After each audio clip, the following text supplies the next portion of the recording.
ዛሬ በኢትዮጵያ ሰባተኛው ጠቅላላ ሀገራዊ ምርጫ እየተከናወነ ይገኛል። በዚህ መራጮች ድምጻቸውን እየሰጡ ይገኛሉ። ታዲያ ጠቅላይ ሚኒስትሩ በበሻሻ ድምጻቸውን በሰጡበት ወቅት ለጋዜጠኞች ከጸጥታ ጉዳይ ጋር በተያያዘ ይህንን ብለዋል። ሰላም ግን በመንግስት ፍላጎት ብቻ የሚመጣ ተደርጎ መወሰድ የለበትም። ለምሳሌ ይህ ምርጫ እንዲደናቀፍ በመቶዎች የሚቆጠሩ ቦምቦች በየከተማው ሲለቀም ኖረናል።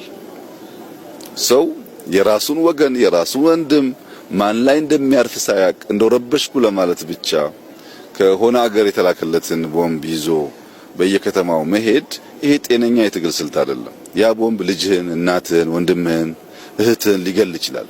ጠላት ላይ የሚያርፍ አይደለም። ቦምብ ሁለት ጠላትና ወዳጅ ተብሎ በተለዩ ኃይሎች ድንበር ተለይቶ የምትወራወረው ጉዳይ እንጂ ማህበረሰብ ውስጥ ኳስ የሚጫወት ሰው ውስጥ ምርጫ የሚያደርግ ሰው ውስጥ የምትገባው ጉዳይ አይደለም። ምርጫው ውስጥ ማን እንዳለ ስለማይታወቅ እና ይህ አስተሳሰብ መቀረፍ ያለበት ይመስለኛል።